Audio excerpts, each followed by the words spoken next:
Free audio post-production by alphonic.com.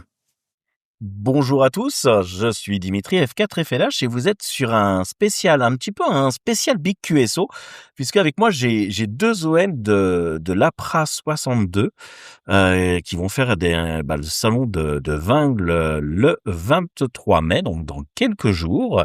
Alors je vais vous laisser vous présenter. Bonjour. Oui, Laurent, F4 Alpha Hotel November. Je suis trésorier de l'association APRA 62. D'accord.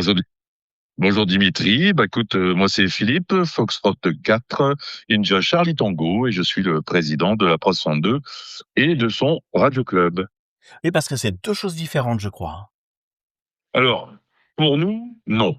Pour nous, non, c'est deux entités, mais c'est deux entités qui ne font qu'une, puisque l'un va pas sans l'autre. F4 KLR, on va dire, et le bébé, suite à un dépôt de candidature pour faire un contact ISS. D'accord.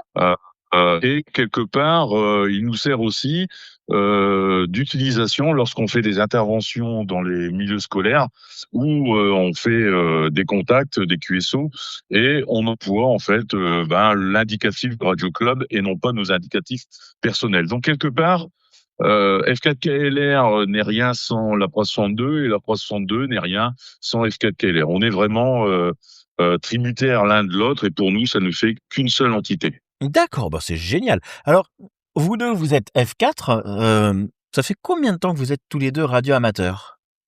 Alors, écoute, c'est vrai, quand j'ai vu ta question, je me suis posé la question, la question de dire quand est-ce que j'ai passé mes licences. Voilà. Et j'avoue, je ne saurais même plus te dire vraiment l'année. Je pense que c'était en 94 ou en 95 parce que j'étais ancien cibiste. Donc, je dirais les 94-95. Voilà, exactement, à peu près. Mais je saurais plus te dire vraiment l'année, tu vois. Et pour toi ? Alors pour moi, Dimitri, à peu près 8 ans. Donc moi, je suis un peu tout jeune. J'ai toujours rêvé, parce qu'aujourd'hui, j'ai 64 ans. Donc j'ai toujours rêvé quand j'étais gosse. J'ai fait de la CB comme beaucoup de gens à l'âge de 18 ans dans les années 80. Et donc j'ai toujours voulu être radio-amateur. Le seul problème, c'est que en fait, j'ai trouvé ça moi à l'époque très très compliqué. J'accompagnais un copain dont son père était radio-amateur et il allait au Radio Club de Arras à l'époque. Ouais. Et j'ai débarqué dans cet univers qui me semblait facile pour moi dans la tête. Je me suis aperçu que en fait, il fallait quand même avoir des grosses notions d'un point de vue technique en électronique. À l'époque, il fallait passer un certificat pour utiliser le Morse. Et donc ça m'a un peu rebuté parce que j'avais pas la compétence dans le côté électronique.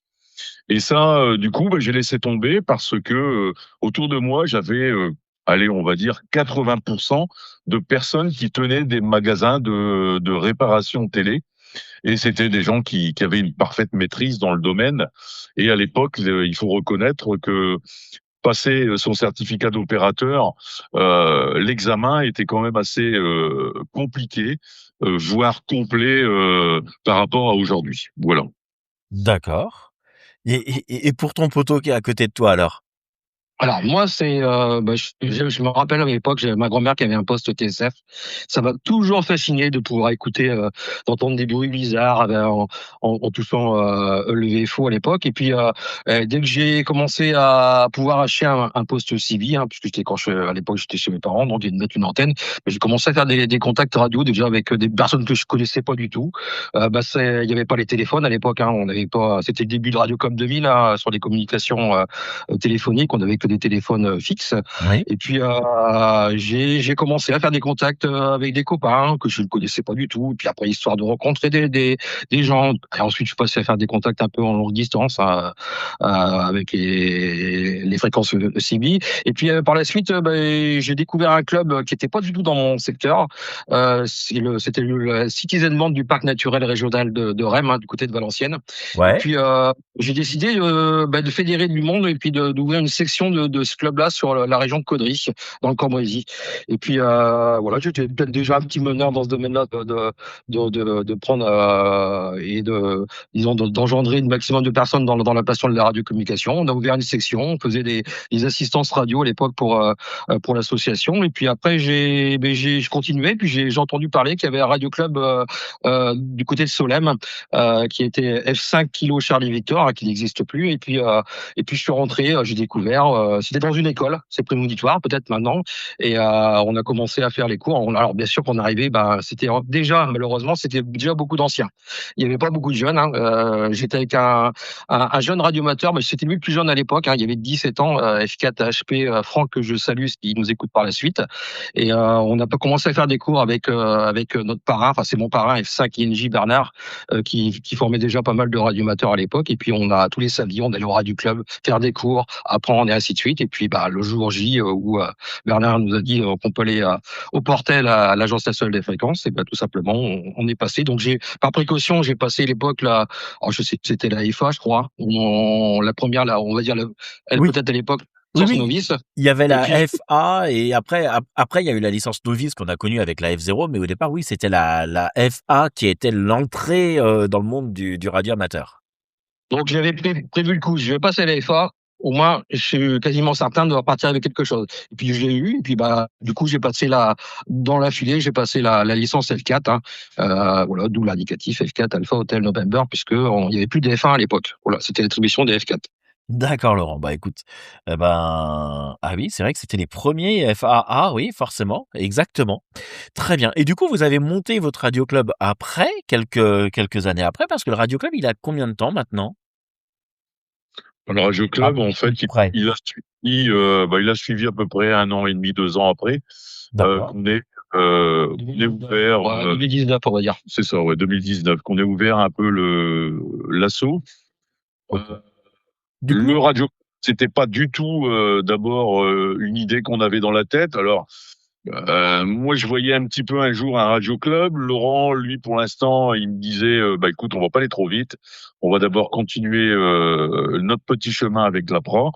Et puis est venue en fait l'obligation de créer le radio club pour faire notre contact ISS.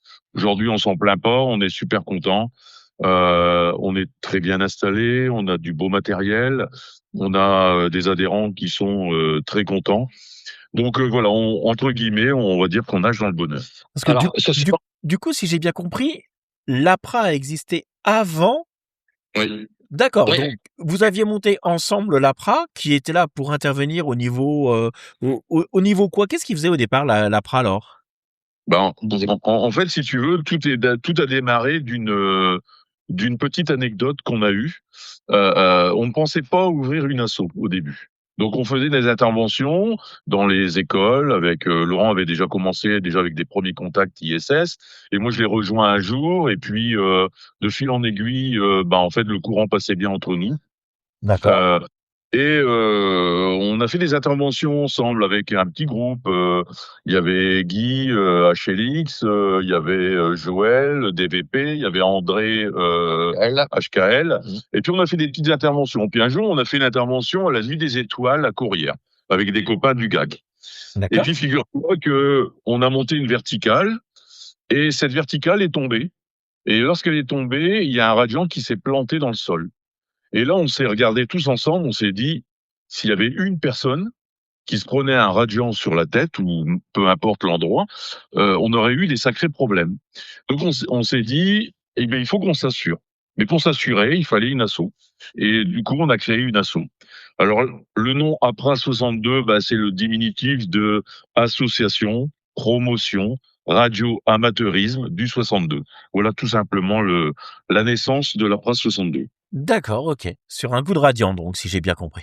Sur un coup de radiant. C'était d'antenne directive, je sais plus, une 13 éléments, et elle s'est bien plantée dans le sol, et on s'est dit, oh là là là là, on aurait pu avoir des gros problèmes quand même si on avait blessé quelqu'un.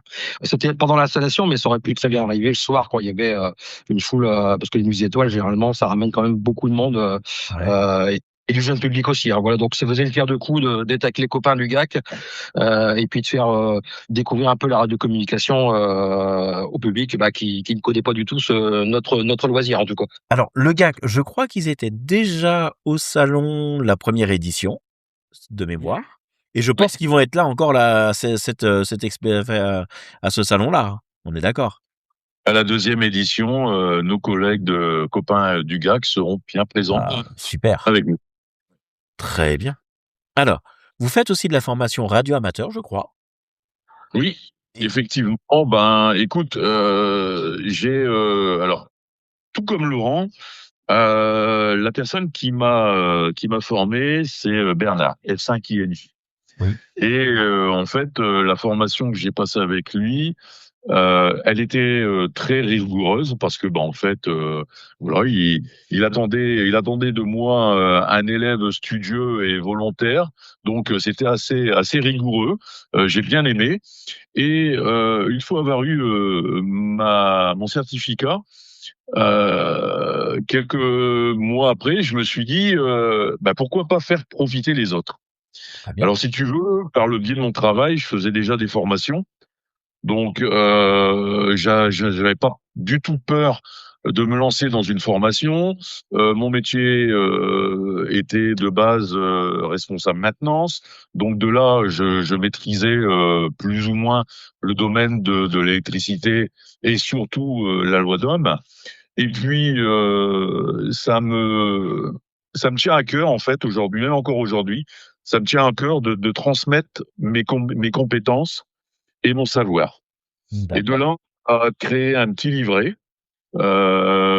qui est, on va dire, un livret monté personnellement pour la PRA-62. Néanmoins, ce livret regorge d'informations qui ont été piochées chez d'autres copains radio-amateurs qui, bien avant nous, avaient déjà fait des livrets.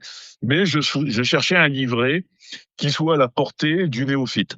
D'accord. C'est-à-dire, lui, peu importe le niveau, on se donne le temps, on se donne le pouvoir de distiller en fait toutes les informations nécessaires à avoir l'obtention du certificat F4.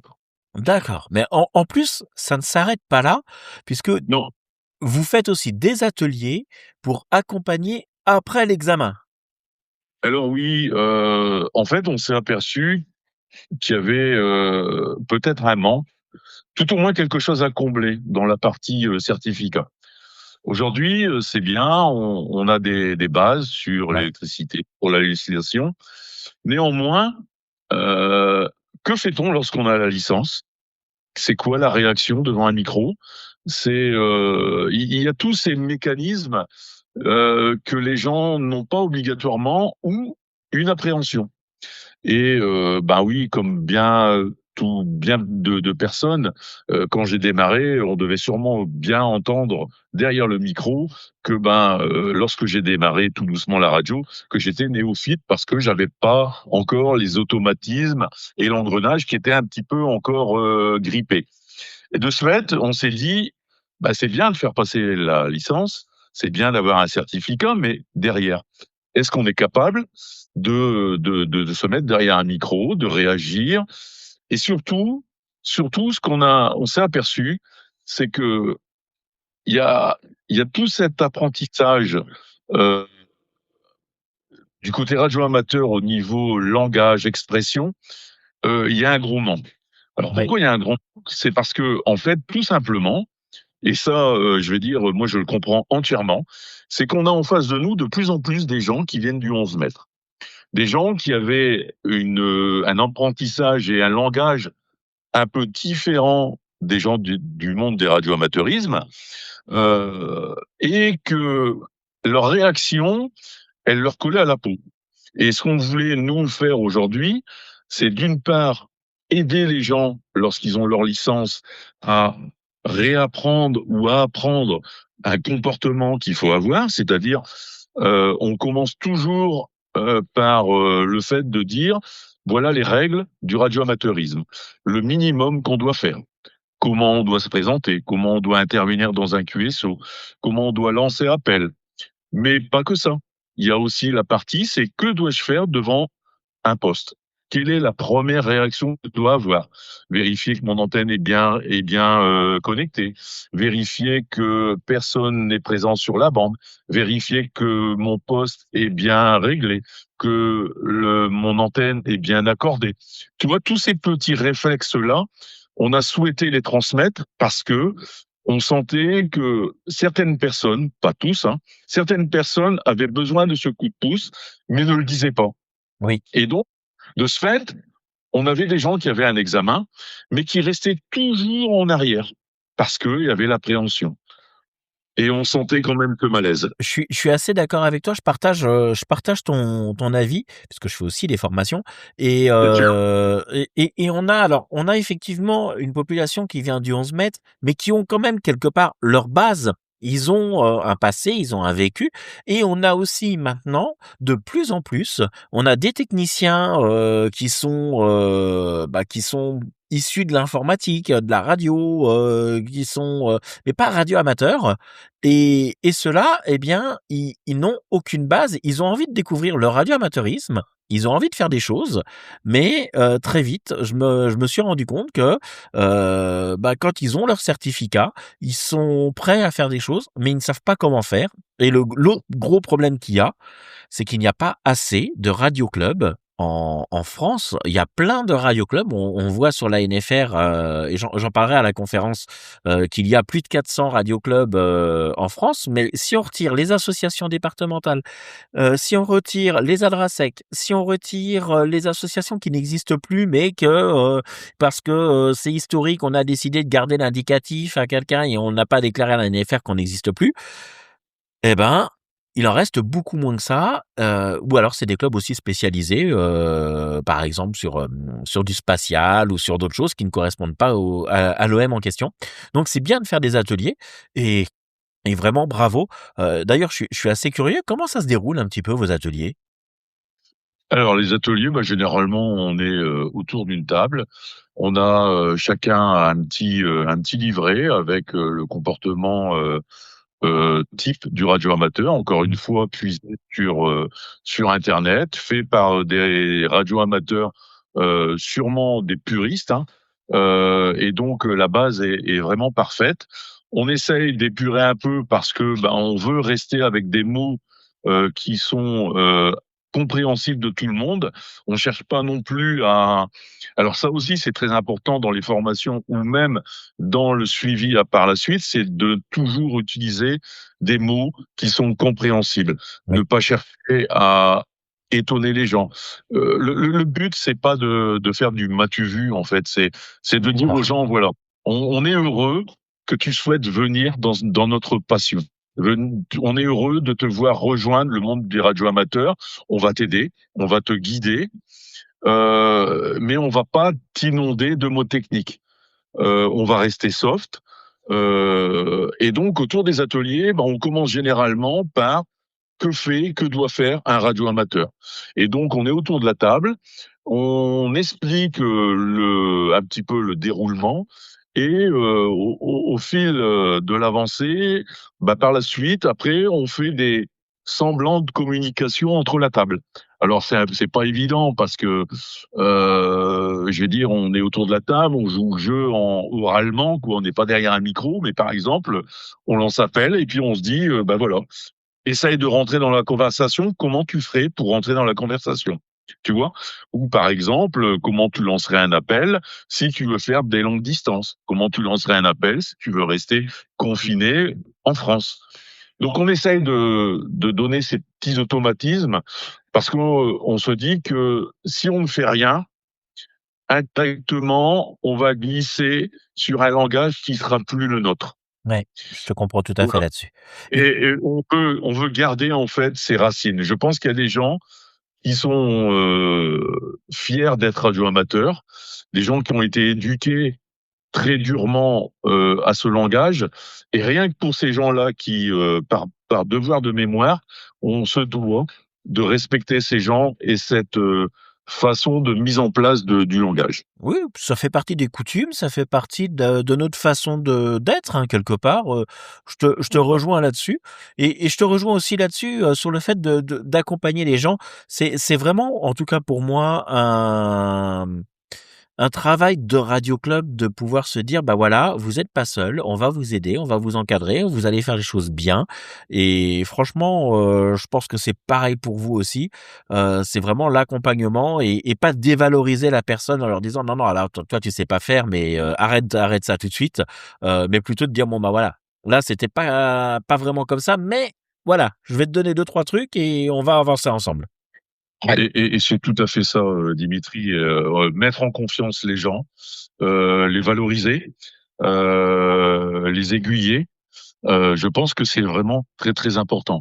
Maintenant, euh, moi je suis d'accord pour dire même que tout le monde ne peut pas le faire, Non, parce que il faut être pédagogue, il faut savoir dire les mots, il faut savoir accompagner les gens, il faut savoir les valoriser, parce que quelquefois des gens qui sont pas trop tolérants vont faire plutôt que de faire venir les gens, vont les brusquer, vont les faire reculer, tout à fait d'accord. et et on risque de perdre par contre des gens, parce que si on arrive en disant attends, retour micro, tu me le fais plus, hein, ça.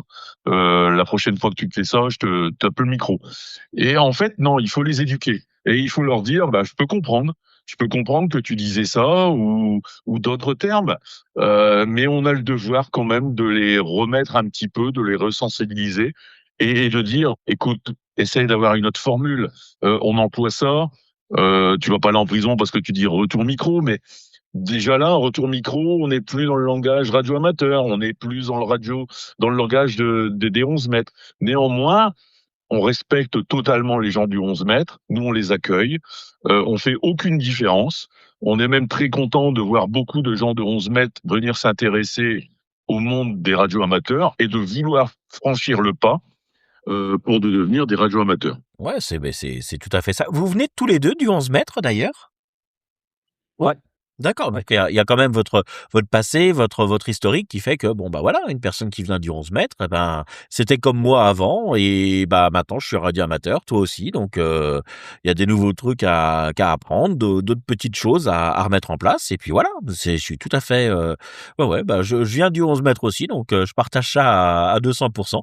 Hem, Avant de parler, parce qu'on va parler un petit peu des enfants et de ce que vous faites, avec eux en classe, est-ce que vous pensez que le radio amateur, ne souffre pas encore d'une image, enfin une image un petit peu trop confidentielle, trop méconnue, par rapport à la nouvelle génération avec le portable, avec internet, avec toutes les nouvelles technologies qui sont là? Eux, ils nous voient, mettre des grandes antennes, des trucs immenses pour parler à l'autre bout du monde, mais pour eux, c'est avec le smartphone. Est-ce que pour vous, il y a encore une image un peu presque vintage? Et je pense que nous, on se regarde trop le nombril, hein, il me semble. On s'ouvre pas sur l'extérieur. On ne fait pas. Enfin, nous, enfin, après, je veux dire, on s'ouvre sur l'extérieur, mais on devrait chaque radio club. Après, chacun sa philosophie. Bien sûr, après, bien sûr, il y a des radio clubs où il y a plus, c'est peut-être que des anciens. Il y a plus trop la volonté de faire, d'aller sur l'extérieur. On le voit déjà nous à notre salon des Hauts-de-France. Hein, on a malheureusement peu de structures de la région. C'est bien dommage. Hein, c'est des gens comme de Marseille, comme Clipperton, du département 60, du 77. Enfin bref, c'est des gens qui viennent de loin, qui viennent tenir un stand au salon. Et on voit bien que on a du mal à faire bouger les lignes sur les Hauts-de-France. Hein. Pourtant, il y a quand même pas mal de radioclubs. Mais bon, après, on fait les démarches. Hein. On se bat pour essayer de faire venir des nouveaux. On en a pas mal cette année. Et oui, le but, c'est de s'ouvrir sur l'extérieur. De toute façon, si on reste à se regarder le nombril et à boire le café autour d'une table, on voit la moyenne d'âge, je crois que c'est 69 ans, c'est ça, me semble, des radioamateurs. Ben oui, je pense que on a la chance, nous ici, d'avoir nos deux plus jeunes radioamateurs qui ont 17 ans, Fatima et Mathéo, qui ont passé 17 ans. On était vraiment, enfin moi j'étais vraiment fier quand ils ont eu leur examen. D'abord on a été les conduire au portel pour passer l'examen et on est très fiers du moins le boulot de Philippe qu'il a fait pour avoir leur licence. Et puis ils sont fiers aussi. Hein, ils sont dans des grandes écoles pour aller. Enfin ils sont on appelle ça en école pastel. Comment ça s'appelle? C'est Ingénieur, non? non, ils sont en école pour entrer dans des grandes écoles. Ah, Préparateur. prépa. Et quand ils sont arrivés, ils viennent de temps en temps. Ils sont bien sûr école prépa, bah, on passe à l'étape au-dessus où il y a beaucoup de travail. Et quand on les voit arriver avec leur petit calot, parce qu'ils ont un petit calot avec leur indicatif sur le calot, c'est quand même une fierté, moi je trouve, de voir des jeunes qui mettent en avant le radioamateurisme, quoi. Ouais, je suis tout à fait d'accord. Et puis ça, c'est quelque chose que vous travaillez dessus quand même depuis pas mal de temps, puisque vous travaillez avec les écoles. Comment les enseignants réagissent quand vous leur proposez des ateliers, des découvertes? Alors moi c'est pas évident d'entrer dans les écoles. Alors il faut déjà démarcher. Alors moi j'ai l'avantage, je suis agent SNCF et puis je fais des interventions de sécurité, enfin de vulgarisation au niveau des dangers, au niveau des enceintes SNCF. Donc je peux rentrer en faisant des marchages déjà pour la SNCF et puis en même temps à la fin de la prestation, je dis est-ce que vous voulez faire une découverte de la radiocommunication. Alors il y a beaucoup d'écoles, ils font on va dire des radios en web, enfin des radios en ligne, parce qu'il y a quelques éducateurs spécialisés qui font d'école en école et puis on essaie de glisser. Alors on est même victime de notre succès parce que maintenant on n'arrive même plus à faire les écoles qu'on fait habituellement parce qu'après il faut aussi la main d'œuvre, on va dire du bénévolat et ça c'est compliqué des fois d'avoir des personnes pour encadrer les ateliers. Donc voilà, on démarche comme ça. La prestation, au début ils comprennent pas trop à quoi ça va servir. On leur explique voilà qu'il va y avoir la découverte du mort, ça c'est l'atelier phare au niveau des animations au niveau de la PRA 62, que ce soit même dans les autres radio clubs. Je pense que cette découverte-là, les enfants sont vraiment demandeurs. Les professeurs, ils voient comment ça se passe, ils apprécient aussi, ils découvrent aussi la radiocommunication. Donc un petit atelier télégraphie avec de la réception et de la pratique avec une pioche ou tout simplement. Et ensuite on passe. Philippe fait un atelier découverte sur un peu l'électricité, le champ électromagnétique. D'accord, On oui, on va enchaîne. en reparler un petit peu. Ouais, on enchaîne aussi sur une prise de parole. Alors maintenant, au début, on mettait des antennes HF. Alors c'est très compliqué d'installer des antennes HF dans les écoles parce que soit il faut tendre des câbles, la direction est pas toujours, on va dire, d'accord, et puis il faut qu'on prépare ça la veille. Donc maintenant, on passe par le RRF. Pour ceux qui connaissent, on a acquis un petit hotspot qui nous permet d'installer un petit hotspot au sein de la classe, et puis on met un beau poste radio pour pour montrer un peu qu'aujourd'hui on a du beau matériel aussi, puis on met une petite antenne sur l'extérieur, on leur explique un peu le b.a-ba du RF, ça passe quand même de la radio, même si par la suite ça passe par internet, et voilà, ils échangent. Alors généralement on fait appel à quelques radioamateurs sur cette journée-là, et puis voilà, ils échangent, ils posent des questions. Ça, c'est bien. On leur demande de préparer, alors c'est pas toujours préparé, mais bon, on a des questions d'avance, on commence à avoir une habitude, et puis voilà, ils échangent, on arrive à contacter régulièrement le Gabon, TR8CA, que je salue si vous Oui. écoutez par la suite, et qui lui échangent. Ils sont toujours, on leur montre sur la petite carte, on leur montre sur le tableau de bord du RF où l'émission part et où on est aussi, et ainsi de suite. Donc ils sont épatés de pouvoir faire une communication radio.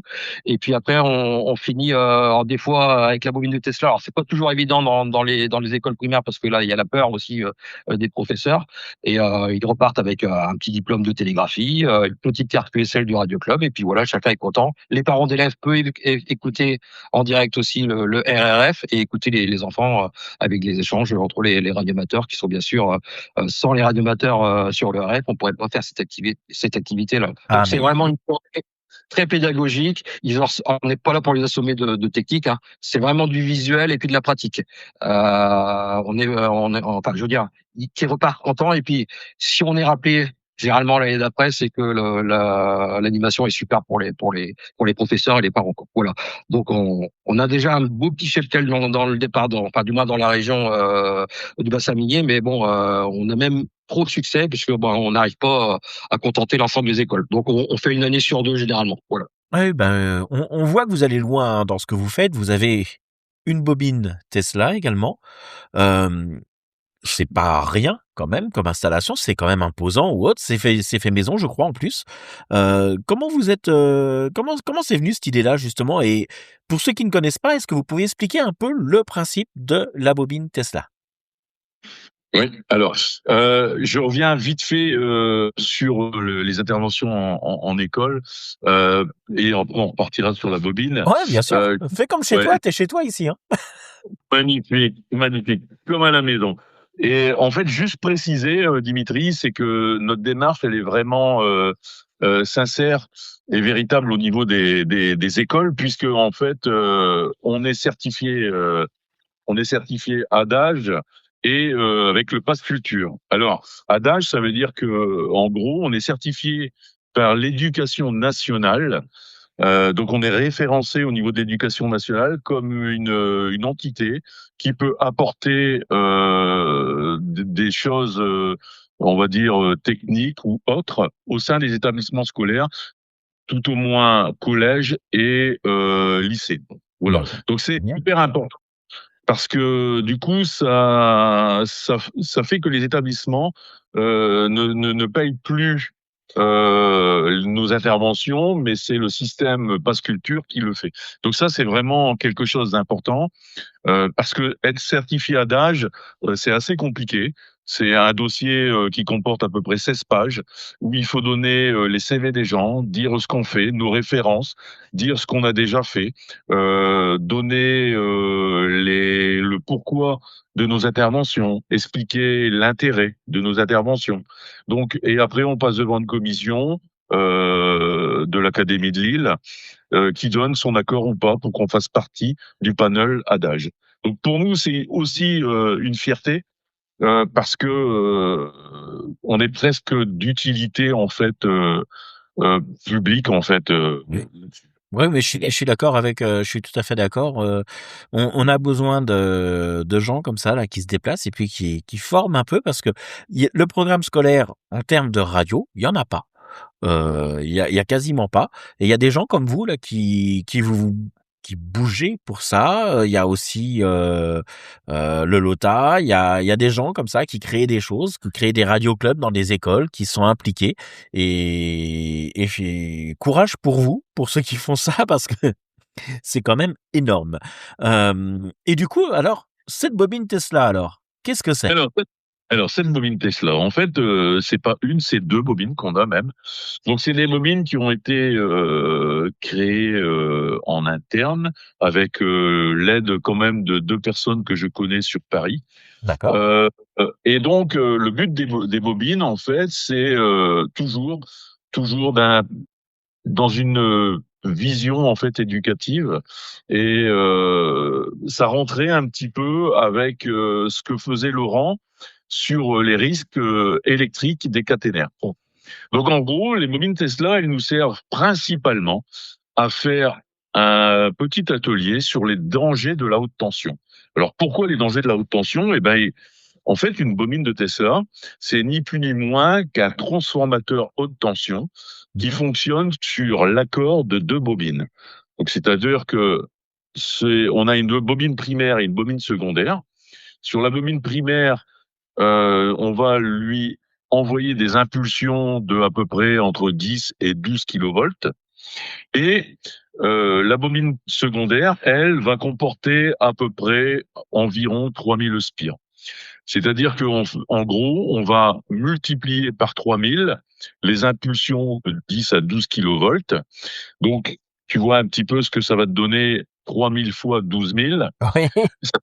Ça te fait des millions de volts. Et ces millions de volts, en fait, on crée un arc électrique dans l'air, puisque en fait, on est capable de ce qu'on appelle craquer l'air, ioniser l'air par un arc électrique, et on est capable, avec nos bobines de Tesla, de réaliser un arc électrique d'une grandeur de 1 mètre. Alors, par mesure de sécurité, on n'a jamais dépassé les 40-50 centimètres parce qu'on a tellement peur de les casser que en fait on se. Surtout Philippe, c'est parce que c'est moi qui est près de la bobine Tesla surtout. C'est ça que Philippe ne dit pas. Voilà. Donc en fait le but de la bobine Tesla, c'est de faire voir les dangers de la haute tension, c'est-à-dire que je ne suis pas obligé de toucher un câble pour me faire électrocuter. Alors là, on amène une perche à une vingtaine de centimètres, et là d'un seul coup tu as un arc qui se met entre la pointe de la bobine Tesla et la pointe de la perche. Et en fait, on explique aux enfants que la perche, ça simule la main, et que si on se promenait à côté d'un câble haute tension, on pourrait avoir ce même phénomène. Bah, c'est pas visible, ça sent pas, mais n'empêche qu'on peut se faire électrocuter. Oui. Voilà. Alors, Le fonctionnement est assez, on va dire, simple, mais compliqué à la fois, surtout compliqué parce que les deux bobines doivent être sur la même fréquence d'oscillation. C'est-à-dire que le transfert d'énergie de la première bobine, la bobine primaire, ne se fait qu'à condition que la bobine secondaire soit à la même résonance que la bobine primaire. Donc on est un petit peu sur la théorie des émissions-réception radio. Oui. C'est-à-dire que au moment où on a une bonne résonance, on a un bon transport d'énergie. Et ben là, les deux bobines, une fois qu'elles résonnent sur la même fréquence toutes les deux, vont avoir un transfert d'énergie qui va être pas loin des 100%. Et donc, on a ce résultat de la multiplication du nombre de spires au secondaire par la tension qui est au primaire. Alors, en électricité, on sait que la tension va être multipliée par 3000 fois, 3000 tours de la bobine secondaire, mais néanmoins, inversement, l'intensité va être 3000 fois inférieure à l'intensité primaire. Alors, ce sont quand même des bobines Tesla, c'est quand même des engins qui sont très dangereux. Parce que sur la bobine primaire, on a 12 000 volts et on a à peu près des courants de décharge de 400 ampères. D'accord. Et dans le terme du club, vous avez un facteur de perte de combien? De membres? Alors, écoute, pour l'instant, on essaye de les préserver. On leur explique seulement que s'ils font des bêtises, ils auront le châtiment de la bobine Tesla. Ouais. Du coup, ils restent tous sages, ils sont tous nickel. Ah oui, voilà, exactement. Non, c'est vraiment. Alors, effectivement, aujourd'hui, je suis le seul à les manipuler électroniquement. Laurent est aux manœuvres dans les explications avec la perche, tout ça. Mais voilà, faut faire vraiment attention parce que là, la main sur la bobine primaire, c'est la mort assurée. Ouais, ok. Et c'est instantané. Donc voilà, ne faisons pas de bêtises. Et cette bobine, en plus de nous faire, on va dire, un petit cours sur les sécurités de haute tension, on va aussi faire voir que Monsieur Tesla, à l'époque, il avait créé les bobines Tesla pour faire une alimentation à distance gratuite. Quand on dit alimentation à distance, comment ça se fait, ça? En gros, en électricité, toute bobine qui est parcourue par un courant crée un champ magnétique. Tout à fait. Voilà. Et donc, nos bobines de Tesla, avec des impulsions de 12 kV, je t'explique pas quand même le champ magnétique qu'elles dégagent. Donc, pas tellement bon de les faire à côté de la radio et pas bon du tout de les faire avec des personnes qui ont des pacemakers. Oui. Donc, c'est des choses qu'on fait très attention. Lorsqu'on fait des interventions en école, on pose des questions, on explique pourquoi quand même, et après on fait une démonstration. Alors on fait une démonstration qui est simple, c'est-à-dire que on va expliquer que la bobine dégage un champ électromagnétique très important. Comment on peut voir ce champ électromagnétique facilement? C'est là où Laurent se déguise en Darth Vader. C'est-à-dire qu'il sort son sabre magique. Et en gros, son sabre, en fait, c'est un tube fluorescent. Tube néon? Voilà, tube néon, voilà, exactement. Et le fait de mettre le tube à peu près 1 mètre, 1,50 m de la bobine, lorsqu'on la fait fonctionner, ce tube s'éclaire automatiquement. Il s'éclaire par le fait que le champ magnétique vient percuter les molécules de mercure à l'intérieur du tube et elles-mêmes viennent taper la poudre phosphorescente qui est à l'intérieur du tube. Donc on explique tout ça aux enfants et c'est pour ça que tout à l'heure on insistait, on reste toujours sur des mots très très simples. Le but, c'est pas de sortir avec des chevilles qui ont gonflé. Le but, c'est de faire passer quelque chose. Notre principale préoccupation, c'est d'être sûr que les enfants aient compris nos explications. Donc on reste toujours sur des choses très simple. Et à la fin, pour clôturer, on va dire tous ces phénomènes d'arc électrique qui sont impressionnants aux yeux des enfants, ces bobines Tesla sont musicales. Et en gros, on leur fait jouer un air de musique et je peux te dire que on est capable de distinguer aisément la musique qu'on va jouer. Alors comment ça se fait? Comment ça se fait qu'on est capable de faire de la musique avec une bobine Tesla? Bon, en fait, nos bobines Tesla sont commandées via une musique qui a été transformée en son MIDI.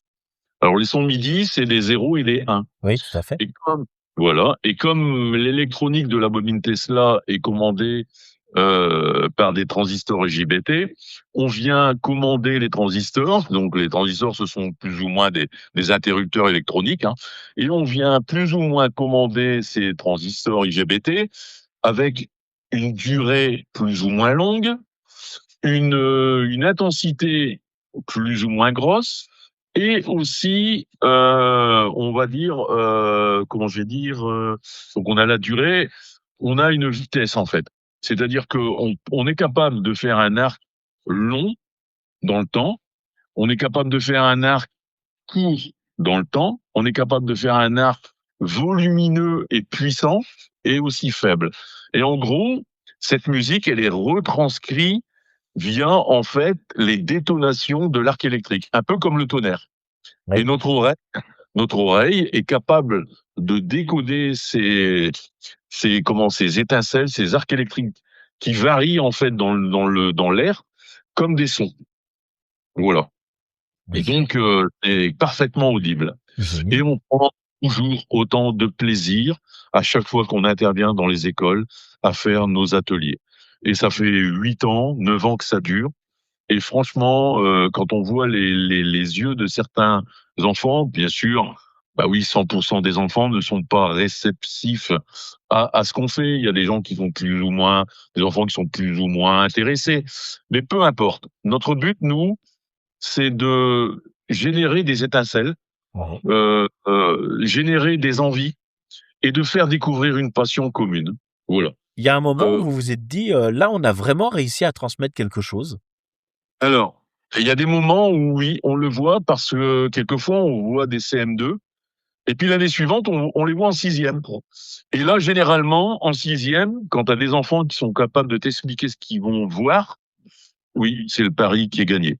D'accord. C'est le pari qui est gagné. Ou alors, tu as des enfants qui viennent me voir en me disant, parce que dans l'atelier transformation de la parole en électricité, on démarre doucement. On explique que quand on parle dans un micro, c'est pas une voix qui s'en va dans les airs, mais c'est une onde électrique. Oui. Et donc, on explique un peu le fonctionnement, la transmission, la conversion de notre voix en électricité. Donc, je commence avec le fonctionnement d'un haut-parleur. Un Oui. haut-parleur peut devenir un micro. Tout à Bien fait. sûr, c'est pas un micro, je vais dire, de qualité, mais en tout cas, dans l'explication, c'est très simple. Et puis de là, une fois qu'on a expliqué le fonctionnement du haut-parleur, avec une bobine qui se déplace en un aimant, qui crée un champ électromagnétique, qui crée de l'électricité, on va dériver tout doucement sur la partie les champs magnétiques. C'est-à-dire que on fait voir aux enfants, encore une fois, que lorsqu'on va translater un aimant à l'intérieur d'un tube sur lequel on a créé une bobine de fil reliée à un petit galvanomètre avec une ampoule LED, on est capable, si on l'agite assez fort, d'allumer une petite LED et de faire voir en fait que l'aiguille oscille dans tous les sens. Donc là, on explique encore, voilà, on vient de créer un champ magnétique, on est capable de faire de l'électricité, bien sûr, très très faible, puisque en fait, il nous faut généralement, lorsqu'on fait de l'électricité avec un haut-parleur, avec un micro, avoir comme instrument un oscilloscope pour le voir. Et puis de fil en aiguille, une fois qu'on a fait cette transformation du champ magnétique, on va sur le moteur le plus. Et là, on fait voir qu'on est capable de recréer ce que Monsieur Tesla avait démontré à l'époque. C'est on va faire un petit moteur électrique avec une bobine qui est alimentée en basse tension avec généralement 5-6 volts, et on met des aimants en dessous et on leur fait voir en fait le principe d'un moteur électrique, un principe simple. Et là, généralement, tu as des enfants qui viennent te voir en disant Monsieur, je peux le faire à la maison. Et là, en fait, déjà nous, c'est pari gagné parce que ce qu'on veut, c'est susciter des étincelles, comme on le disait tout à l'heure. C'est ça. Et, et généralement, en fait, voilà, on est très heureux. Et je peux t'assurer que lorsqu'on passe dans une école qui nous a jamais connus, eh ben, on Après, est ils vous comme connaissent. voilà. Après, comme disait Laurent, eh ben, on est victime de notre succès parce qu'ils veulent nous revoir l'année suivante. Mais c'est génial, ça, c'est très très bien. Et est-ce que tu as eu déjà des enfants que tu as eu en classe et qui ont réussi à faire le lien avec le Radio Club et revenir vers vous après? Alors non, honnêtement, pas Pas encore? encore. Et non, pas encore, pas encore. On a alors je dirais pas encore, oui et non, parce que Fatima et Mathéo sont quand même des gens qui sont venus voir le Radio Club à la suite d'une Chasse- démonstration Chasse au renard. de la Baume Tesselin et une chasse au renard qu'on avait organisée ici, puisque en plus de nos interventions en milieu scolaire, on fait partie d'un programme scolaire sur la course d'orientation, en fait, où on fait participer des gens en accord avec les instituteurs, hein, où ça fait partie du programme scolaire. Hein. Donc, on fait des chasses au renard et tout ça toujours dans un but éducatif. Et ça marche très bien. Et on a 2 chasses au renard qui arrivent en juin, une pour une école sur du côté de Lille et une autre une école sur Vingles. Voilà. Et franchement, ça marche d'enfer. On a 8 balises qui sont cachées dans un univers magnifique qui est le parc Marcel Gabidu à Vingles. Franchement, c'est un terrain de jeu super. Et les profs, les élèves sont généralement heureux de participer à une journée comme ça. Tu m'étonnes, ça doit être génial. Autre chose, c'est que je vois, c'est bien connu, vous insistez beaucoup sur le fait d'être dans un radio club. Pourquoi c'est si important pour vous? Est-ce que vous pensez pas qu'un radio amateur un petit peu, sans être attaché à un radio club, tourne un peu au rond, hein, au bout d'un moment?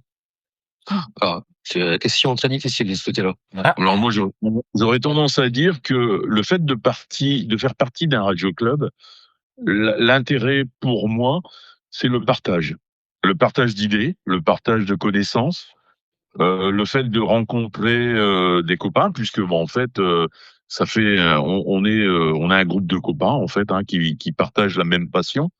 Se voir une fois par semaine, c'est super parce que en fait, ça fait des sujets de discussion. Ça fait aussi des sujets de création de choses. Pourquoi pas créer une antenne? Pourquoi pas faire ceci? Pourquoi pas créer un émetteur? Donc, je pense qu'un radio club c'est important parce que c'est une source de connaissances techniques. Chacun à son niveau. Il y a des gens qui viennent chez nous, par exemple, pour discuter.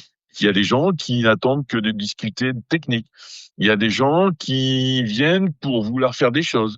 Il y a des gens qui viennent pour apprendre des choses. Eh ben, toutes ces personnes-là rassemblées au Radio Club fait que, en fait, on est en discussion constamment.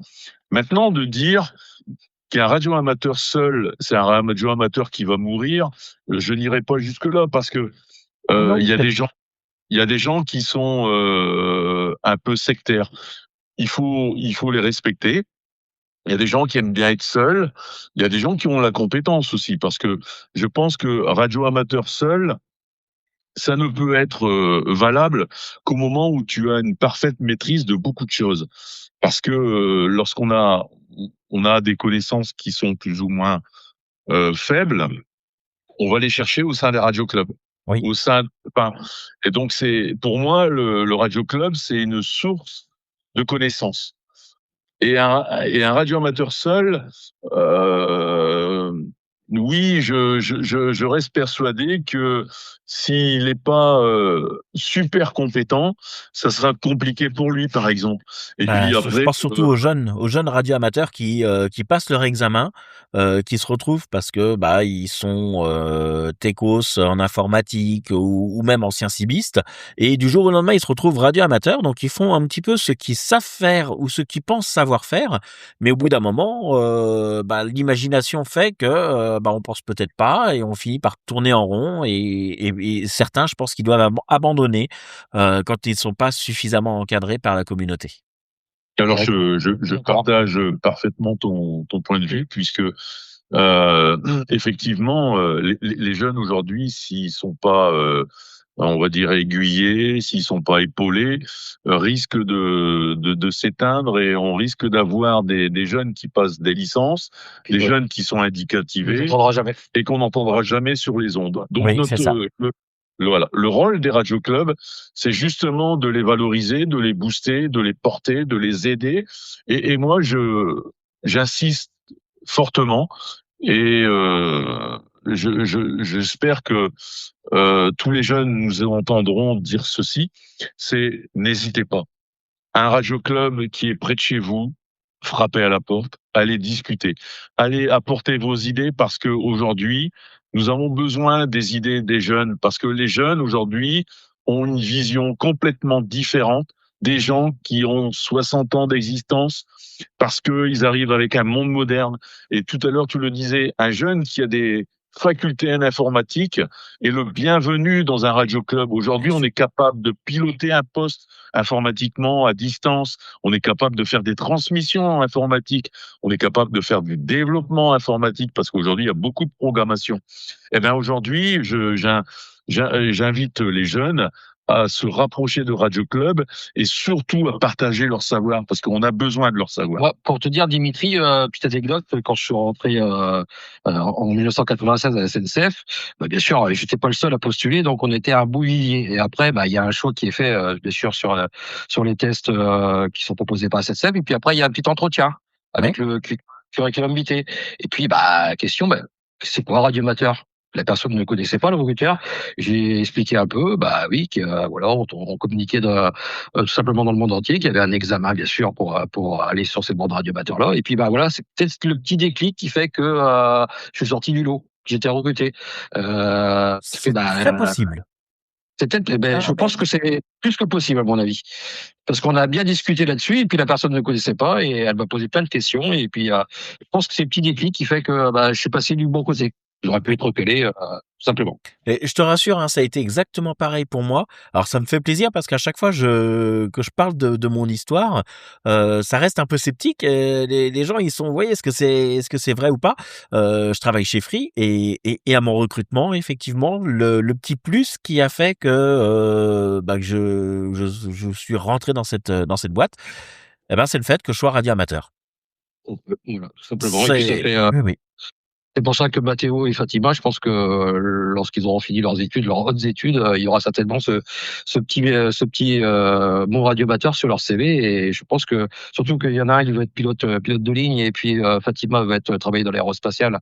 Donc c'est un plus, je pense aussi au niveau recrutement. Voilà. Donc c'est pas anodin Totalement. d'avoir de ce loisir-là, mais c'est bon, il faut s'en donner un petit peu la peine, quoi. Surtout que l'examen actuellement, je pense qu'il est quand même à portée de tous, hein, parce que nous, au sein du Radio Club, il y a pas beaucoup de monde qui ont fait des études dans le domaine de l'électrotechnique, l'électricité. On a pas mal de chauffeurs routiers et puis de personnes qui n'ont aucune connaissance en électricité. Hein. Donc voilà, bien sûr, il faut s'en donner un petit peu la peine, tout simplement. C'est ça. Vous êtes combien à l'APRA en tant que membre? Alors l'APRA et le Radio Club, hein, je Ouais, parle. pas tout, hein. On est à peu près, alors 42, je crois. 42 à dire. Alors, ça fait un beau spiff, mais on n'est pas 42 au sein du Radio Club tous les samedis. Hein. Il y a toujours un noyau fort. Hein. C'est ça, comme dans tous les clubs. Hein. Exactement, d'une dizaine de personnes qui sont, on va leur demander voilà des volontaires pour faire une prestation dans une école. Et on va dire c'est souvent les mêmes quoi, hein, heureusement. Et puis après il y a des gens qu'on voit soit par sympathie. Notre premier adhérent, on va dire qui est de très loin, c'est Patrice F11 579 qui est du côté de Lyon, Rony les Sept Écluses, qui nous suit chaque année et qui prend sa cotisation par sympathie parce qu'il trouve que on fait des belles choses pour les enfants. Donc on a des gens qui sont tout à fait l'extérieur et qu'on n'a jamais vu de visu. Hein. Et puis il y a des gens qui sont qu'on voit très rarement. Enfin après c'est un choix quoi. Mais donc 42, mais on va dire vraiment une bonne dizaine d'actifs. Voilà, on peut compter sur une dizaine de radioamateurs, quoi. Mais bon, il y a de quoi d'être fier quand même d'avoir 42 adhérents Ouais. dans le Radio Club, des gens qui sont plus ou moins, on va dire, fidèles chaque année, puisque bon, en fait, on tourne. L'année dernière, je pense qu'on est monté à 46 ou 47 adhérents. Et puis après, bah, ça bouge un petit peu, mais Ouais. voilà, on reste toujours au-dessus de 40 adhérents. Euh, et les gens viennent découvrir en fait le Radio Club. Alors, ce qui est important aussi, je ne sais pas si c'est L'accueil, hein. le moment de le dire, mais je le dis pour tous les Radio Clubs. Euh, surtout, le premier contact avec une personne, c'est l'accueil. Ah oui. L'accueil fait rentrer l'adhérent. L'accueil le fait sauver. L'adhérent ne vient pas pour le radioamateurisme. Pas toujours. Il vient pour voir des gens. Et si l'accueil n'est pas parfait, il n'ira pas plus loin. Donc, je dis à tous les radioclubs, faites très attention à l'accueil que vous avez et à la façon dont vous discutez avec les gens. C'est obligatoirement par là que ça va passer l'adhésion. C'est le premier contact.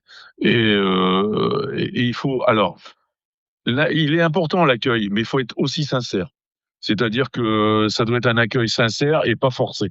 C'est-à-dire qu'on doit être un radio club. Un radio club se doit d'être accueillant.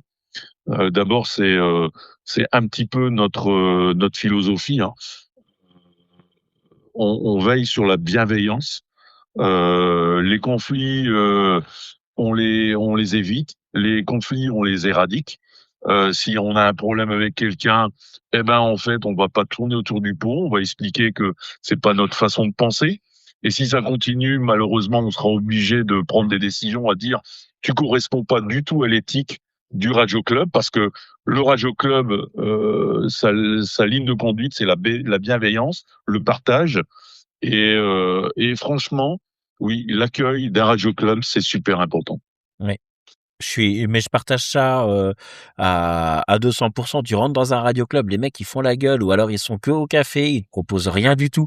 C'est con à dire, hein, mais ne serait-ce que de proposer un café pour te dire bah tiens viens, bonjour, on va te présenter, qu'est-ce que tu fais, qui es-tu, voilà ce qu'on fait, et tout ça, bah ça se voit, hein. Et la personne qui vient dans un radio club comme ça, quel que soit s'il est bien ou pas bien reçu, hein, logiquement les membres du club devraient savoir si ce mec-là ou cette fille, hein, ça peut être une femme aussi, hein, mais cette personne va revenir, ou alors cette personne finalement va dire bah non, moi ça m'intéresse pas, mais ça se ressent quelque part, ça.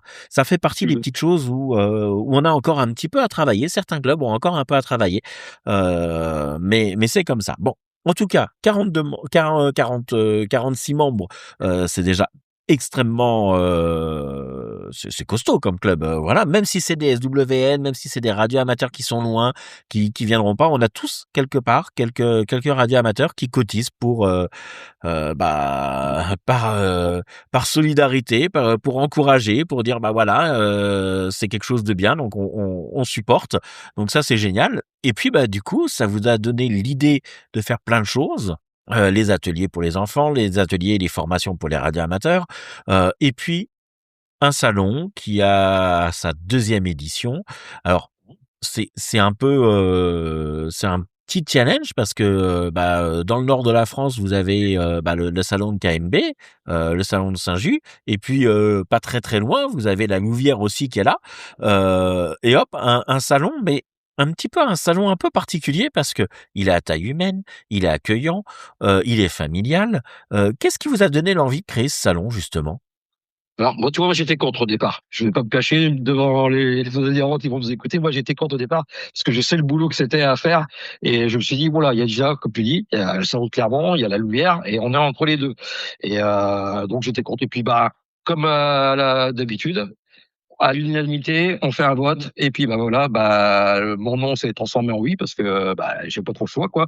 Donc je crois que c'était Georges et Hervé qui voulaient créer ce salon. Dis-moi. Alors, il y a quelques années de ça, ouais, l'idée est venue de 2 adhérents qui souhaitaient réaliser un salon. Ok, pas de souci. On est super partant, on en discute tous ensemble, ok. Et puis 2 ans après, toujours pas de salon. Bon. Et puis un jour, on rediscute comme ça bêtement de salon, et puis on a un adhérent qui dit bah, vous faites pas de salon, vous pourriez en faire un dans la ville. Et dans ma tête, je me dis si on fait un salon, c'est pas dans sa ville, c'est dans la nôtre. Attends. Ah non. Et donc je lui dis bah moi j'aimerais bien, c'est plutôt qu'on le fasse à Vingt. Et à Vingt, pourquoi à Vingt? Bah parce qu'en fait, on est un petit repère bien géographiquement. On est pile poil entre la Belgique et Dunkerque. On est pile poil alors un petit peu avec les Hauts-de-France et Paris.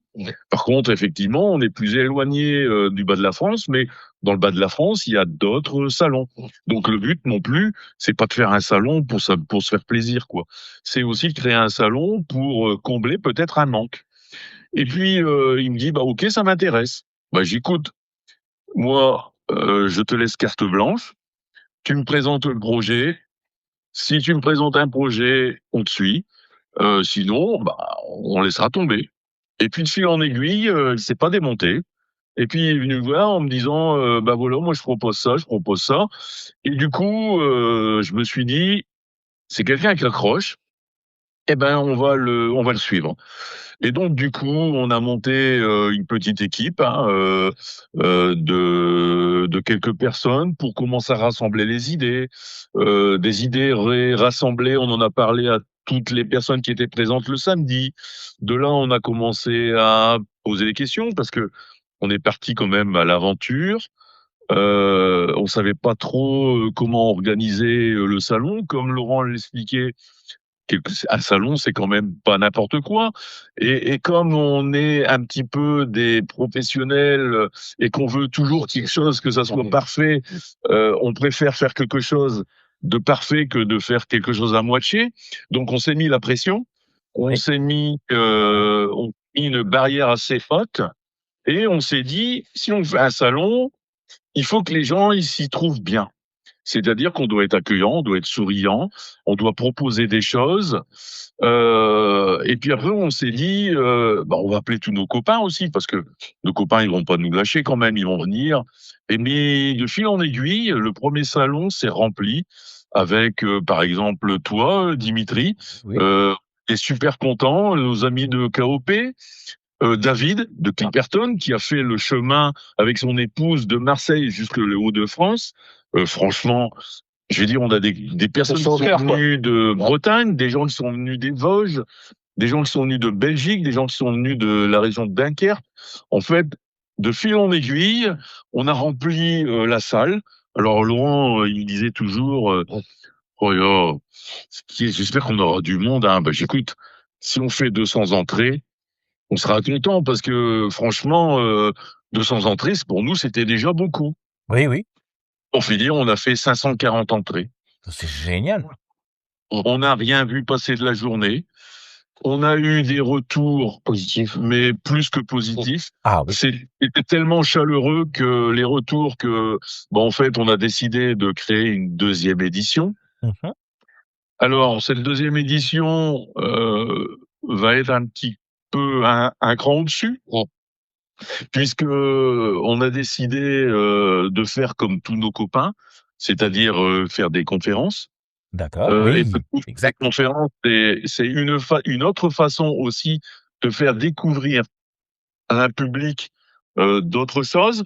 Mais néanmoins, les conférences, ça permet aussi aux gens qui les animent de se vendre et de valoriser en fait les actions qu'ils réalisent au sein de leur radio club. Et je trouve que dans l'idée de partage qui est le monde du radioamateurisme, les conférences, ça rentre pile poil dans ce concept. Je suis tout à fait d'accord. Pour faire des conférences également à notre hivernal, je peux dire oui, oui, je suis d'accord. Bien sûr, bah là-dessus, j'en doute pas du tout. On va avoir quelque chose de spectaculaire parce que moi je reste toujours ébahi dans la magie des ondes, c'est-à-dire qu'on va avoir une retransmission des conférences et de la journée du samedi. On va avoir un live sur QO100. Génial. avec du matériel professionnel sous la baguette de Alex. On va avoir, grâce à Laurent, avec tous les efforts qu'il a fait, parce que il faut féliciter aussi Laurent qui n'a pas arrêté de téléphoner à gauche et à droite pour essayer d'avoir des personnes qui viennent, parce que on fait partie des gens qui sont un petit peu bileux, parce que si on voit pas les inscriptions arriver, on se dit on est mal parti. Et puis pour finir aujourd'hui, on est super content puisqu'on va marquer complet. On a marqué un complet, c'est-à-dire que en fait tu verras, hein, Dimitri, mais tout est rentré au chausse-pied. C'est-à-dire que je ne peux plus mettre une table en plus. Tout l'espace est organisé. Donc pour revenir à ce que Laurent a fait, c'est qu'il a réussi à faire déplacer, alors non pas l'ensemble du 41e régiment de transmission de Douai, mais une représentation du 41e régiment de transmission de Douai, qui va se faire un plaisir de faire de la promotion sur la transmission Morse et autres transmissions, hein, numériques et tout. Donc franchement, chapeau bas, on est super fiers. Maintenant, en plus, on va avoir le soleil. On va avoir tous les copains qui vont remonter. On va se retrouver dans une belle fête et je pense que oui, on fera en sorte que ça soit convivial, chaleureux et à l'image des radios amateuristes. C'est surtout quand nous, on va toucher, on va dire, il n'y a pas que des radioamateurs, on va toucher à l'ensemble des passionnés de radio, hein, puisqu'on va avoir des personnes qui rénovent des postes TSF, on va avoir Radiophile, hein, Radiophile qui sera présent sur un salon radioamateur. Je crois que c'est peut-être une première. Bon, j'ai quasiment harcelé, hein, je pense que c'est le trésorier de Radiophile. Donc Radiophile qui sera présent. On va avoir un club CIBIS, hein, comme quoi que la CIBIS c'est autant compliqué que les radioamateurs. Hein. Je pensais que la CIBI, il y avait beaucoup d'ondes. Ben non, c'est compliqué aussi dans le domaine de l'abondance bête. Il n'y a pas beaucoup d'associations, du moins, qui veulent se bouger aussi. Qu'est-ce qu'on va avoir d'autre? Bien sûr, différents radioclubs. On aura la société Prostic, qui est le partenaire, comme l'année dernière, du salon. On a des assistants, on a des sociétés d'assistance radio comme Event Telecom qui assurent des assistances professionnelles. Donc c'est pareil, une partie professionnelle aussi dans l'assistance. On va avoir le CTA. Et après CME Pylone de Serre Technologies qui prend un sacré espace aussi, quoi. On va avoir un musée qui est très heureux d'accueillir le musée qui est du côté de 1944, qui va représenter du matériel militaire de l'époque. Ça c'est très fier d'accueillir un musée. Donc ça touche vraiment tous les passionnés, hein, dans notre domaine, hein, et pas que les radioamateurs, et on est très heureux d'accueillir tous ces passionnés là, quoi. Ça va être génial. Alors, bon, je sais à peu près qu'est-ce qu'il devrait y avoir, j'ai vu le programme, mais tu peux nous en dire un peu plus sur les conférences qu'on va avoir? Parce qu'en plus, elles vont pas être faites vraiment, d'après ce que j'ai compris, comme une conférence standard. Vas-y. Ah ouais. On n'a pas la main sur, enfin, c'est pas qu'on n'a pas la main sur les conférences, c'est Alex qui va faire le flux QO100, alors, qui sera le petite particularité, c'est que le flux QO100 ne sera pas envoyé de 20 exactement. Il va être envoyé à une dizaine de kilomètres, donc pour une histoire d'organisation, puis de préparatif du flux, et puis de tout ce qui est des données, parce que ça part de sécurité, ça part sur YouTube, ça part sur Facebook, donc ça va partir du côté de Bénifontaine, à 5 kilomètres de Vingles, et donc il va y avoir cinq conférences. Alors les conférences, on espère qu'il y aura du monde sur les conférences, parce que c'est vrai, des fois j'assiste à des conférences, il y a que 2 personnes, c'est un peu dommage, mais c'est comme ça, hein. Donc ça va être des conférences qui vont pas être habituelles, c'est-à-dire qu'habituellement on fait une projection d'un PDF sur un écran déporté, et puis on va dire l'animateur on va dire termine de A à Z. Là ça va être un échange, un ping-pong, c'est-à-dire que la personne va poser des questions. Alors on a laissé carte blanche là-dessus. On sait que il y a très bonnes compétences dans ce domaine-là, dans tous les domaines. Donc ça va être un peu comme un interview, quoi, avec des questions-réponses, bien sûr, si des personnes veulent poser des questions, et ça sera diffusé en direct, et il y aura des interviews, des stands, hein, pour ceux qui veulent interviewer. Puis quand il y aura des temps morts, il y aura des projections vidéo de l'association avec nos activités dans les milieux scolaires. Ça nous fera un petit peu de pub aussi. Ah, je fais 3 fois. Bon. Ça sera très très bien. Et il y aura qui alors du coup dans les conférences? Alors Alors écoute, on a les conférences, alors je sais plus dans l'ordre parce que je crois que j'avais fait le petit programme. On va faire, allez, Dimitri, je sais pas qui c'est. Ouais, F4, non, c'est un mec, il est pas connu. Il fait rien. OK. La team Camille, alors qui va présenter, comment devenir amateur. Oui, avec KGL. Ouais, je sais plus l'ordre. Je sais pas à quelle heure tu passes, mais c'est pas grave. Ensuite, on va voir F6 AGV, Alain, qui est le spécialiste des ballons haute altitude, qui va nous exprimer un peu sa passion sur les ballons haute altitude, hein, avec tout ce qui est pression. On en a la C1 aussi ici il y a quelques temps sur Vingles, avec le CNES et la Planète Science. On a l'AMSAT Michel. On est très heureux d'accueillir Michel. On l'a quasiment assisté les dernières qui sont présents, ils pouvaient pas y être, et là on est très très fiers d'accueillir l'AMSAT qui va nous faire une présentation des trafics satellites et puis des actualités de l'AMSAT. Il y en a beaucoup en ce moment avec l'ISS et puis tous les satellites défilant avec des transmissions SSTV ou relais. On a notre ami Franck, je connais pas non plus, F4 AJQ. Ouais, C'est c'est- 15 je crois. pour l'énerver, c'est un mec qui fait que du FFF. Il me fait une présentation sur comment monter une exposition de A à Z. Dans les tuyaux de la Broye, je sais qu'il y a des demandes là-dessus aussi, donc ça peut être intéressant. Puis on est très fiers d'accueillir Alan. Alors moi, ça m'a épaté dans ta conférence, dans la conférence que tu as fait à l'hivernal chez toi. Et il y a Alan F4 Lima Alpha Uniforme. Alors c'est pareil. Merci pour m'avoir donné ses coordonnées, Dimitri. Et c'est le le grand créateur du logiciel SadNup. Alors moi, je connaissais un petit peu de nom. J'ai assisté à sa conférence et pour moi, c'est un génie. Totalement. Bon, bref, on est très heureux de l'accueillir et on lui a préparé quelques belles choses lors de sa venue. Voilà, parce qu'on sait que il est tout seul, hein, on va dire, enfin tout seul. Il est tout seul à faire ses présentations, mais on va l'accueillir comme un roi et on est très très fiers de l'accueillir. J'espère franchement, qu'il y aura quand même pas mal de personnes sur cet espace de la partie, on va dire, de conférence. Hein. On en a peut-être fait un peu trop. 5, ça paraît beaucoup, et c'est vrai que bon, on aurait peut-être dû en se limiter à 3 ou 4. Bon, on verra bien. De toute façon, c'était un test, on les monte en puissance. On saura peut-être rééquilibrer les choses l'année prochaine, tout simplement. Voilà. Après, il y a pas de raison, hein, ça va bien se passer, j'en suis certain. Et alors moi qui vais présenter un peu le programme de Via Radio Amateur, ben je suis super ravi de pouvoir y être et de pouvoir voir ce nouveau format de conférence là.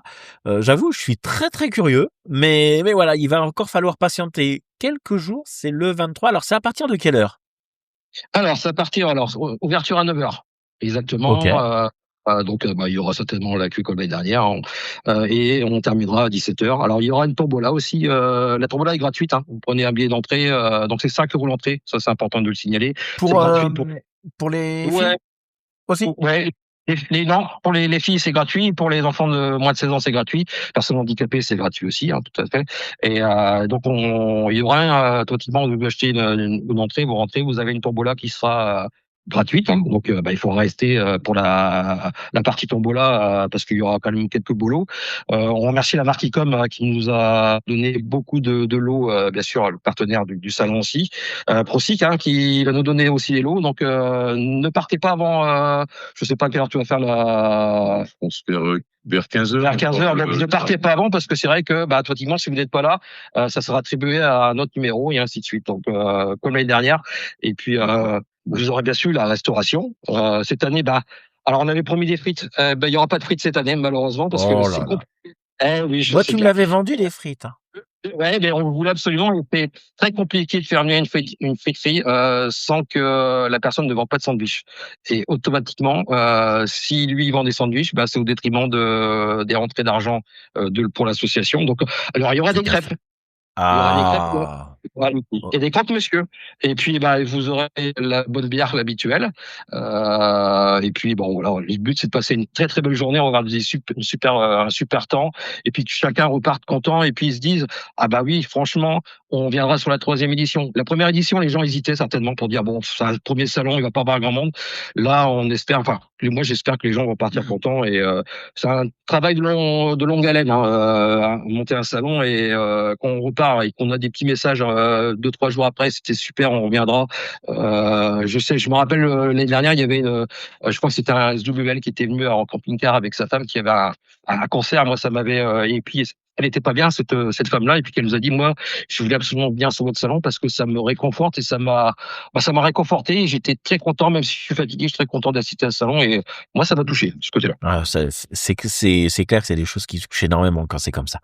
Ouais, je suis tout à fait d'accord. En tout cas, moi, j'ai hâte d'y être maintenant. Une petite exclue, tiens. Il y a déjà une édition numéro 3 qui est en pensée. Alors, l'édition numéro 3, elle se fera grâce à vous. Voilà, c'est tout.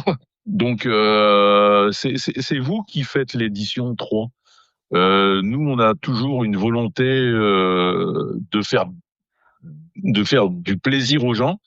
Donc, s'il y a encore un monde fou, si vous êtes toujours aussi partants pour venir nous rejoindre dans les Hauts-de-France à une édition numéro 3, on fera une édition numéro 3. Eh Ça ben, dépendra ouais, mais ça dépendra je pense le retour là quoi. Le but quand même, c'est d'essayer de pérenniser le salon des Hauts-de-France de façon à avoir un autre point de repère de passionnés de radio. Hein. Comme disait tout à l'heure Laurent, on parle de radio, on parle pas de salon purement radio amateur. Hein. C'est radio amateur, amateur radio. De toute façon, sur les banderoles, c'est marqué radio amateur et amateur radio. On peut pas charger non plus la fiche principale parce que sinon il y aurait des mots TSF, ainsi de suite. Mais bref, on essaie de regrouper vraiment tous les passionnés. Hein, et puis ça peut certainement engendrer des futurs radio amateurs. Hein, c'est le but aussi. bien sûr. Bien sûr. Et de recruter des radioamateurs et puis de tout horizon, hein, parce que s'il y a F4 TMI qui est dans son secteur, il y a certainement beaucoup de gens de l'Oise qui vont en monter sur les Hauts-de-France et puis se dire le radio club le plus proche de chez nous c'est F4 TMI, je vais chez F4 TMI, comme tu dis, le radio club le plus proche de chez toi, si on est bien reçu toujours. Voilà. Alors tu vas pas être content. Parce que je crois que tu nous as demandé à un moment, tu m'as demandé à plusieurs reprises de t'envoyer un petit message pour dire combien on serait et qu'on allait venir et autres.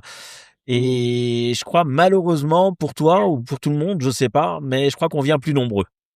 Ah, écoute, c'est parfait, non mais c'est bien, non mais on commence à tous se connaître bien, et puis moi je suis très heureux puis on met des visages sur les gens aussi quoi. Même si Dimitri on le connaît, on le voit régulièrement sur les réseaux, mais il y en a que je dis tiens je les connaissais pas. Alors j'ai pas, c'est vrai que les indicatifs des fois on a du mal à les retenir, mais il y a quelques opérateurs. Je suis comme Guillaume, alors je sais plus Guillaume F4 FOT peut-être, non je me trompe peut-être. Guillaume du Boulogne-sur-Mer que je salue et que je trouve que c'est pareil, une belle personne. Il est souvent à Copé aussi et il nous avait contacté pour faire la Coupe du Ref ici au Radio Club. Bon, il est parti à Copé, il a bien fait parce que on n'est pas un Radio Club, on va dire expert dans le domaine on va dire des concours autres. Hein, c'est pas notre but, mais en tout cas ça nous permet de mettre des visages. Ça c'est vraiment sympa et puis de retrouver des copains et des anciens radioamateurs. Parce que je me souviens de Solem et quand je vois j'ai Michel F5EMP où à l'époque j'étais jeune radioamateur, de le revoir, ça me fait toujours plaisir. C'est ça un petit peu le salon, c'est ça l'activité radio.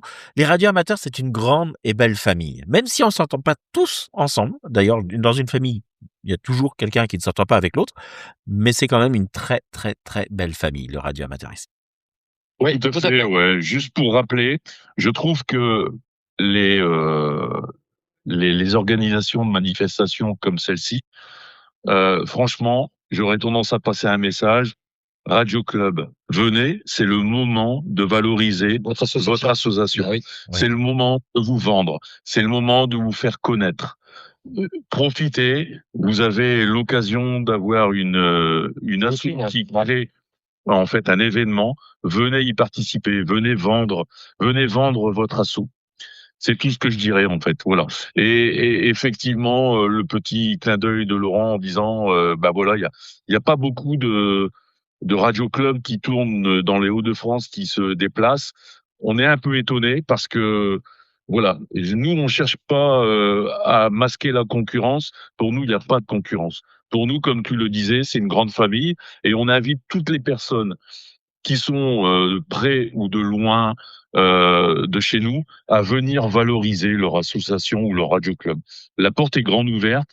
On ne cherche pas à être les meilleurs, on cherche pas les histoires. On veut seulement, c'est que cette journée soit la plus belle pour tout le monde. Voilà.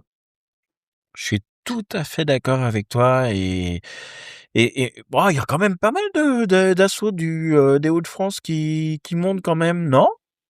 On a eu nos copains de Arles, avec Fit Cash Double. Oui, Après, on a le Rage 80 qui nous suit aussi. aussi.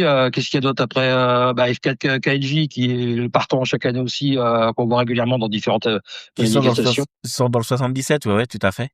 Ouais, mais ça fait déjà, c'est pas tout près quoi, tout ça. Hein. Déjà, Ah tu ouais, vois, ouais. moi, Bah, au moment où tu fais plus une heure et quart de route, je trouve que déjà, ça fait déjà une belle distance. c'est Il y a, ça. il y a quand même beaucoup de clubs qui sont autour de chez nous. Hein. Je vais pas les nommer parce que je veux pas faire Non, de, et de puis ils peuvent club. peut-être pas, ils ont peut-être d'autres activités aussi, hein. Voilà, c'est pas une obligation, mais seulement, j'aurais tendance à dire, venez saisir la chance de pouvoir valoriser votre radio club.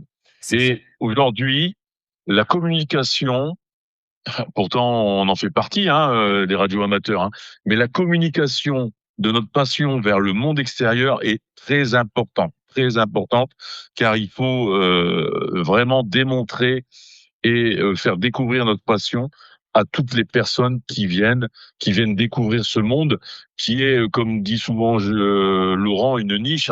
C'est réservé vraiment à des gens passionnés de radio. Mais généralement, les gens viennent voir et ils disent ah c'est pas mal ça.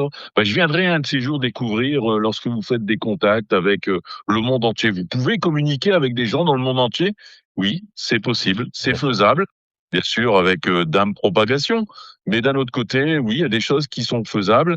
Et du coup, pourquoi pas, faire un adhérent de plus ou voir faire découvrir une passion et aller jusqu'à aller prendre des cours pour avoir le certificat d'opérateur.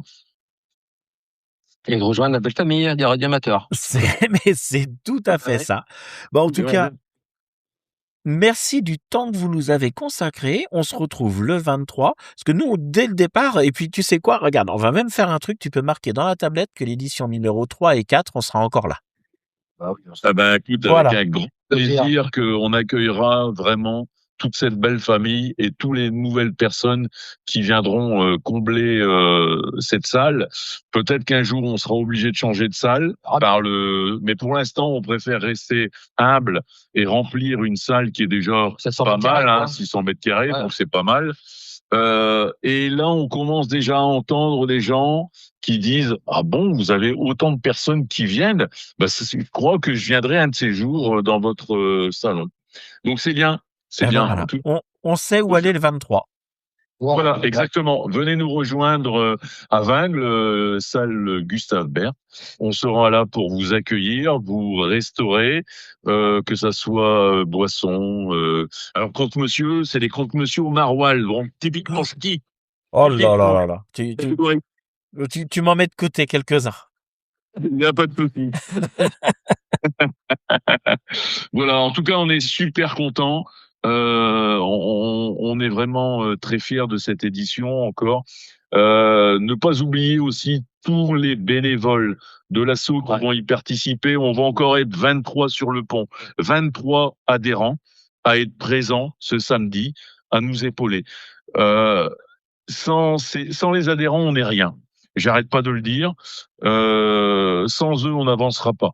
23 adhérents qui participent le vendredi à l'installation. 23 adhérents à peu près qui seront là aussi le samedi, qui seront très heureux de faire voir leur assaut. Franchement, ça fait chaud au cœur et je les remercierai jamais assez. Voilà. Sans adhérents, il n'y a pas d'assaut. Voilà, tout simplement. Ah, mais tout à fait.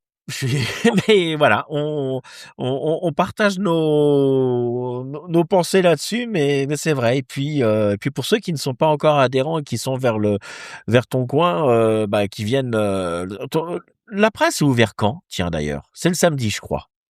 Alors, c'est ouvert normalement le samedi de 14h à 18h. Le vendredi, oui, le matin pour les cours. Parce que Philippe fait les cours pour le matin, donc là les gens sont au calme pour les cours. L'après-midi, c'est ouvert tous les adhérents pour faire de la radio, pour boire le café, pour aller sur Internet, enfin bref, la vie du club. Le vendredi après-midi, on l'ouvre pour les personnes qui voudraient, par exemple, oui, comme le disait Philippe, se former à faire un QSO, tout simplement. Donc là, D'accord. le vendredi, pareil, plus calme. Donc là, on fait une ouverture le vendredi pour les personnes qui veulent commencer à faire des contacts, tout simplement. Et puis après, ça peut être ouvert à la demande, parce que Philippe, Non. il était retraité, mais il a pris des fonctions je sais qu'il est débordé. Mais avant, on pouvait l'ouvrir le mercredi aussi à côté, Ouais. à la demande. Ouais, je suis retraité depuis 2 ans, mais On a un retraité Ouais. actif. On a une salle donc qui est disponible. Le complexe est ouvert quasiment de 8h à 22h, voire plus tard. Donc on a un accès pour avoir un accès non-stop. Mais bon, après on se limite pour une histoire qu'il faut quand même un responsable de l'assaut Tout pour à être fait. l'ouverture, tout simplement. Donc on est dans un beau complexe. On a un local privatif, ça c'est de plus en plus rare malheureusement pour les assos. Oui.